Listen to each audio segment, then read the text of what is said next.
ఉత్తరం చూద్దామండి. ఈమెయిల్ ద్వారా శైలజ రాస్తున్నారు. జాగరణలోని అంతరార్థం ఏంటి, ఎలా చేయాలి, తెలియచేయగలరు అంటూ రాస్తున్నారు. జాగరణము అంటే తనని తాను మేల్కొనేలా చేసుకోవడం అని అంటారు. జాగృతి అంటారు సంస్కృతంలో. జాగృతి మేల్కోవడం. ఎవరు మేల్కొల్పుతారు మనకి మనమే మేల్కొల్పబడుతూ ఉండాలి. ఎవరో మనం లేపడం కాదు.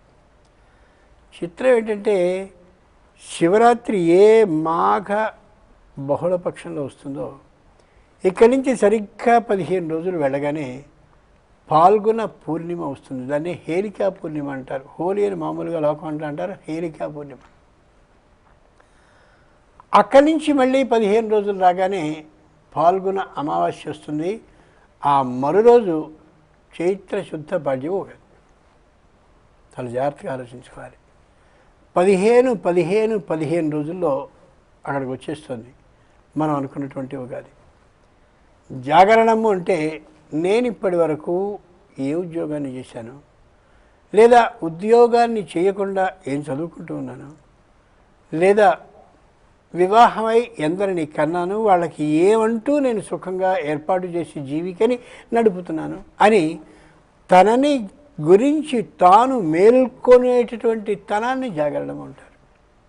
జాగరణం అంటే అలా కూర్చొని శంకరుని ధ్యానించేసేయడం ఇది వేరే విషయం. లౌకికంగా కూడా ఆలోచించుకోవాలి. ఈ పండుగ వల్ల నేను నాలో ఏ మార్పుని తెచ్చుకోగలిగాను అని ఆలోచించుకుంటే అది నిజమైనటువంటి పండుగ అవుతుంది మనకి.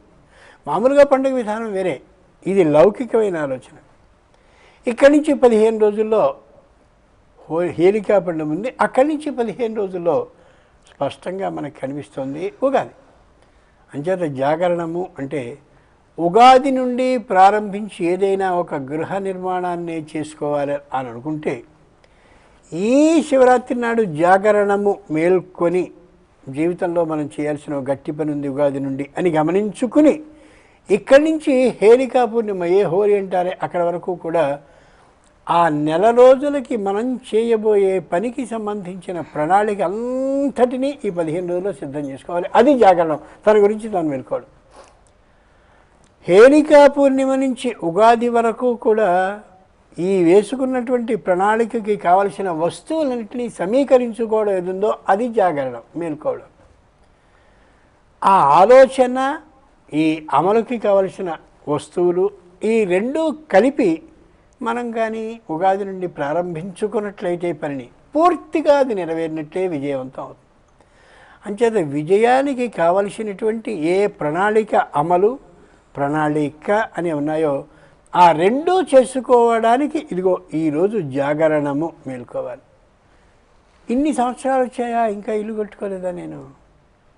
ఇన్ని సంవత్సరాలు వచ్చాయి, ఇంకా ఈ పని చేయలేదా? ఇన్ని సంవత్సరాలు వచ్చాయి, ఇంకా ఇది బాకీగానే ఉందా అని తననిగా గురించి తాను మేల్కోవడం ఏదో అది నిజమైన జాగరణం. దురదృష్టవశాత్తు మన వాళ్ళు మామూలుగా ఒకే టికెట్ మీద 3 సినిమాలు అంటే అది వెడితే అది జాగరణం కిందకి రాదు. ఇంచేత దృష్టి అంతా వేరు వాటిని చూస్తూ ఉంటుంది. ఆ వేరు వాటిని చూసినప్పుడు శివుడి దగ్గర ఉపవసించిన పుణ్యం మనకి ఎలా వస్తుంది? అంచేత శివుడి దగ్గర ఉపవసిస్తూ అంటే శివుడికి సంబంధించిన విశేషాలు తెలుసుకుంటూ దానిలో మనకి సంబంధించినటువంటి స్వప్రకృతాన్ని గురించి ఆలోచించుకుంటూ నేనేం చేయాలి అని ఆ విధంగా ఆలోచించుకుని ప్రణాళికని అమలు చేసుకునేందుకు తగినటువంటి ఒక ఆలోచనని చేసుకోవడం ఏదుందో అది శివరాత్రి యొక్క లక్షణం కూడా. అలా ఆలోచిస్తే బాగుంటుంది. అయితే చాలామంది కూడా శివరాత్రి రోజు ఏదో పనిలో నిమగ్నం అయిపోయి తెల్లవార్లు మెలకువతోటి ఉండి జాగరణ ఫలితం వస్తుందా అని అడుగుతూ ఉంటారు. నిజమేనా? ఖచ్చితంగా శంకరుడికి సంబంధించిన విశేషాలని మనవి చేసుకుంటూ ఉన్నట్లయితే, హృదయానికి మళ్ళీ తెలియచెప్పుకుంటూ ఉన్నట్లయితే, ముఖ్యంగా ఆ శివరాత్రి నాడు ఆ మొత్తం అంతా రాత్రి కాలము చేస్తే తప్పక ఫలితం ఇచ్చి తీరుతాడు. ఎంచేత ఏ మహానుభావుని ఆయన శంకరాచార్యుల వారు ఉన్నారో ఆ శంకరాచార్యుల వారిని శంకరాచార్యుల వారి తల్లి ప్రార్థించింది శివరాత్రి నాడే. అయా నాకు సంతానాన్ని ఇప్పించు. ఆ సంతానం మాకేదో తలకరువు పెట్టి ఏదో చేయాలి ఆలోచన కాదు. ప్రపంచాన్ని అంతటినీ కూడా సర్వే జనా సుఖినో భవంతు అనేలా ఆ ఆలోచనకి కలిగేలా, ఆ ఆలోచనకి వచ్చేలా మార్పు చెందించే ఉత్తమ పుత్రుడిని నాకు అనుగ్రహించు ఆవిడ ప్రార్థించింది. అంచేత ఒక మార్పుని స్వయంగా ఆహ్వానిస్తూ ప్రణాళికని అమలు చేసుకునేందుకు కావలసినటువంటి ప్రణాళికని రచించుకునే రోజు మహాశివరాత్రి రోజు. ఎంత గొప్ప ఆలోచన ప్రాచుర్యం చేస్తారు. అలా చేసినట్టయితే పని విజయవంతంగా ముగుస్తుంది, అనుమానం లేదు.